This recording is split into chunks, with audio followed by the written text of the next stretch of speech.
Air chief marshal Zaheer Ahmed Babar Sidhu का दौरा अमरीका। अमरीकी फ़ज़ाइया के chief of staff general David ब्लू एलोन और सेक्रेटरी बाय बैनुल-अक़वामी अमूर कैली एल्सबुलेट भी मुलाकात में शामिल थीं। दो तरफ़ा अस्करी ताउन, बाहमी अमूर और टेक्नोलॉजी के तबादले पर इत्तफ़ाक़ हुआ। अमरीकी सियासी क़यादत से भी मुलाकातें। ISPR के मुताबिक एक दहाई से ज़्यादा अरसे में ये किसी भी हाज़िर सर्विस सरबराह का पहला दौरा है, जो दोनों ममालिक के दिफ़ाई ताल्लुकात में अहम संग-ए-मेद साबित हुआ। दौरे से न सिर्फ इदारा जाती रवाबत मजबूत हुए, बल्कि इलाकाई और आलमी सिक्योरिटी के कलीदी अमूर पर भी तवज्जो मरकूज़ की गई। मुलाकातें स्टेट डिपार्टमेंट, पेंटागन और कैपिटल हिल में हुई।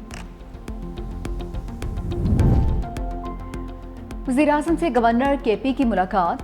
फैसल करीम कुंडी ने सानिया सवात पर ब्रीफिंग दी। वज़ीर-ए-आज़म शहबाज शरीफ का कीमती जानों के ज़याअ पर इज़हार अफसोस। मुतल्लिका इदारों को ऐसे वाक़यात की रोकथाम के लिए अपनी इस्तेदाद बढ़ाने की हिदायत। गवर्नर KP ने डूबने वाले ख़ानदान की रिहाइशगाह का दौरा किया, लवाहिकीन के साथ ताज़ियत भी की।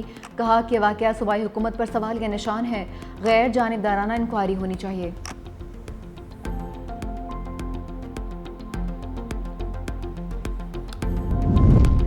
भारतीय वज़ीर ख़ारजा जयशंकर ने पाकिस्तान के बड़े हमले के खौफ की वजह से जंगबंदी पर रजामंद होने का एतराफ़ कर लिया। अमरीकी मैगज़ीन को इंटरव्यू में कहा कि 9 मई की रात अमरीकी नायब सदर JD वेंस ने वज़ीर-ए-आज़म मोदी को फ़ोन किया और कहा कि अगर भारत ने कुछ बातें तस्लीम ना की तो पाकिस्तान भारत पर बहुत बड़ा हमला करने जा रहा है। मैं उस वक्त उसी कमरे में मौजूद था जब नरेंद्र मोदी को JD वेंस का फ़ोन आया। वज़ीर-ए-आज़म मोदी ने अमरीकी नायब सदर से कहा कि भारत भी पाकिस्तान को भरपूर जवाब देगा।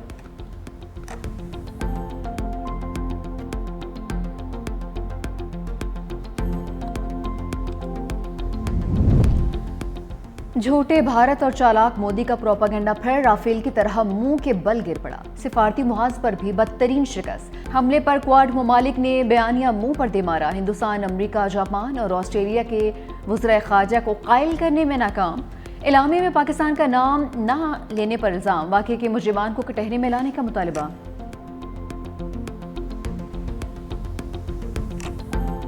हुक्मरान इत्तेहाद को फिर 2/3 अक्सरियत मिल गई। बड़ी अदालत के फैसले पर इलेक्शन कमीशन ने 76 मखसूस सीटें बहाल कर दी। कौमी असम्बली में 235 सीटों पर इत्तेहादी बराजुमान। नून लीग का मजमूई स्कोर 123, पीपल्स पार्टी की 74 सीटें। JUI के अरकान की तादाद 10 हो गई। कौमी असम्बली में KP की खवातीन की 5 मखसूस सीटें बहाल। नून लीग और पीपल्स पार्टी को 2-2, JUI को 1 सीट मिली। पंजाब से कौमी असम्बली की 11 मखसूस सीटों पर अरकान की वापसी। नून लीग के हिस्से में 10 और पीपल्स पार्टी के हिस्से में 1 सीट आई।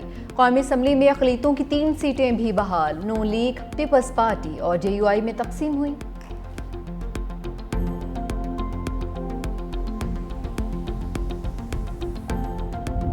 बिलावल भुट्टो की घन गरज, गूंज भारत से काबुल तक सुनाई दी। सरहद पार से हमले कबूल नहीं। चेयरमैन पीपल्स पार्टी का अफगान हुकूमत को 2 टोक पैगाम। दोहा मुआहदे पर अमल दरामद का मुतालबा भी किया। कहा तालिबान हुकूमत की वादा खिलाफी अदम इस्तेहकाम का बायस है। मोदी हुकूमत को अमन का रास्ता चुनने, कश्मीर और पानी पर बातचीत का मशवरा। बोले सरेंडर करना पाकिस्तान की डिक्शनरी में शामिल नहीं। दहशतगर्दी के खात्मे के लिए भारत के साथ मिलकर काम करने को तैयार हैं। ज़रबे अज़्ब और रद्दुल फसाद जैसे ऑपरेशंस ने दहशतगर्दों की कमर तोड़ दी। दुनिया पाकिस्तानी पासपोर्ट, कुर्बानी और अज़्म का एहतराम करे।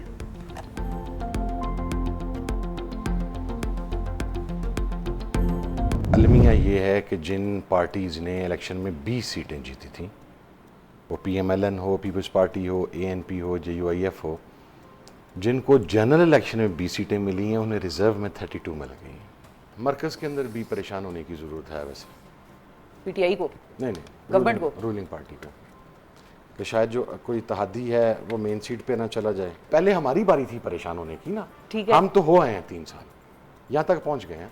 ये जो 3 साल से बैठे हैं, ये अपनी तबी उम्र पूरी कर चुके हुए हैं। ठीक है, अब इनकी बारी है, ये देखें कि इनके अंदर से क्या होने वाला है। सरबराह सुन्नी इत्तेहाद कौंसिल हामिद रजा ने मरकज़ में तब्दीली का इशारा दे दिया। 365 न्यूज़ के प्रोग्राम ग्राउंड ज़ीरो में दावा किया कि अब मरकज़ी हुकूमत अपनी खैर मनाए। आने वाले चंद हफ्तों में कोई हुकूमती इत्तेहादी दाएं बाएं भी हो सकता है। बोले PTI की परेशानी का वक्त अब ख़त्म हो चुका, घबराने की बारी हुकूमत की है।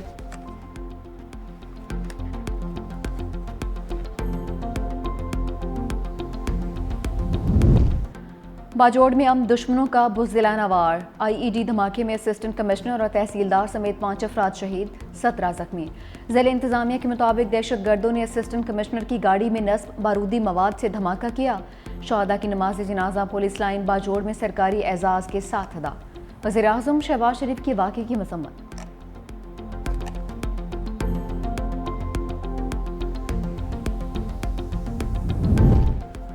अमरीका का पाकिस्तान के मादनियात सेक्टर में सरमायाकारी पर आमादगी का इज़हार। अमरीकी सरमायाकारी 500 मिलियन से 1 अरब डॉलर्स तक होने का इम्कान। वाशिंगटन में पाकिस्तानी वफ़द और ट्रंप इंतजामिया के दरमियान मुज़ाकरात जारी। पाकिस्तान की अमरीका के साथ तिजारती हजम बढ़ाने के लिए तजावीज़।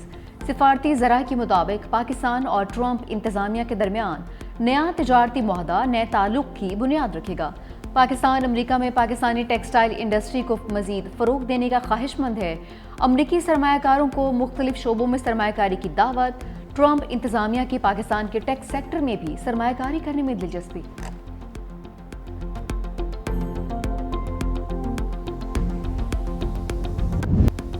पाकिस्तान स्टॉक मार्केट रिकॉर्ड बुलंदी पर। इंडेक्स 2144 पॉइंट्स इजाफे के साथ 1,30,344 पॉइंट्स पर पहुंच गया।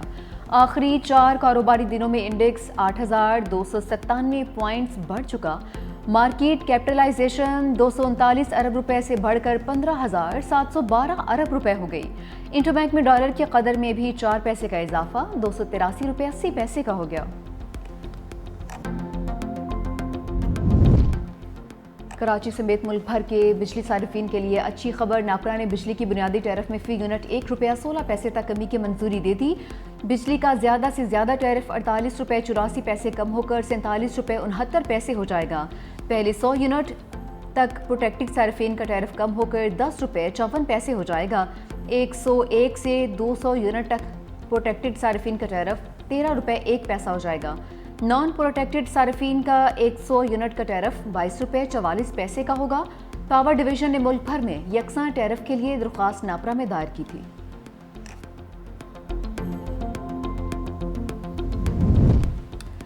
वज़ीर-ए-आज़म शहबाज शरीफ से पाकिस्तान में सऊदी सफ़ीर नवाफ बिन सईद अल मालकी की मुलाकात। वज़ीर-ए-आज़म का खादिम हरमैन शरीफैन शाह सलमान और सऊदी वली-ए-अहद शहजादा मोहम्मद बिन सलमान के लिए पुरखुलूस जज्बात का इजहार।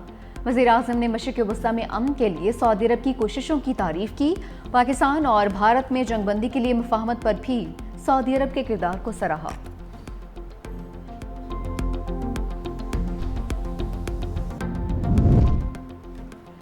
जस्टिस मंसूर अली शाह का सेक्रेटरी जुडिशल कमीशन को एक और ख़त। बगैर मुशावरत जज सीनियरिटी तय करने पर सवालात उठा दिए। लिखा, आर्टिकल 200 के तहत सदर मुमलिकत सीनियरिटी तय करने से पहले चीफ जस्टिस से मुशावरत के पाबंद थे। सदर मुमलिकत ने जल्दबाजी में खुद ही सीनियरिटी तय की थी। मामला इंट्रा कोर्ट अपील में भी ज़ेर इल्तवा है। ज़राए के मुताबिक जस्टिस मंसूर शाह ने ख़त गुज़िश्ता रोज़ जुडिशल कमीशन के इजलास से पहले लिखा था।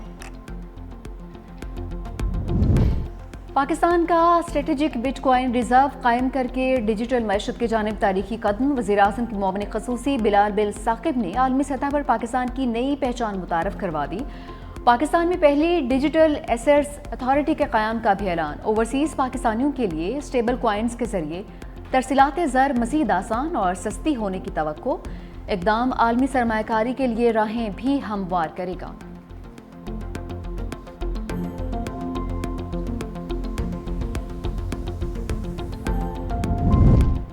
मोदी सरकार मुसलमानों से मजहबी आज़ादी छीनने पर तुल गई।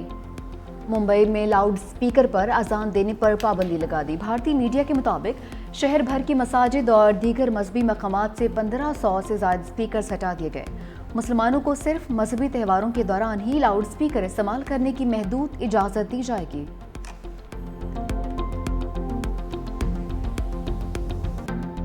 गजा में सिहोनी फौज ने निहत्ते फ़लस्तीनियों पर क़यामत ढा दी। 24 घंटों में मज़ीद 60 से ज़ायद फ़लस्तीनी मौत की आगोश में चले गए।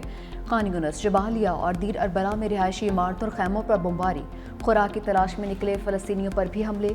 इसराइली फ़ौज ने खान यूनिस में एक बार फिर इनखला के अहकाम जारी कर दिए। हज़ारों फ़लस्तीनी दर बदर की ठोकरें खाने पर मजबूर। ईरानी पार्लियामेंट और ईरानी सुप्रीम काउंसिल की तौसीक के बाद सदर मसूद पज़ेश्कियान ने अक़वाम मुत्तहिदा की जौहरी एजेंसी IAEA से ताउन मुअत्तल का बिल नाफिज कर दिया।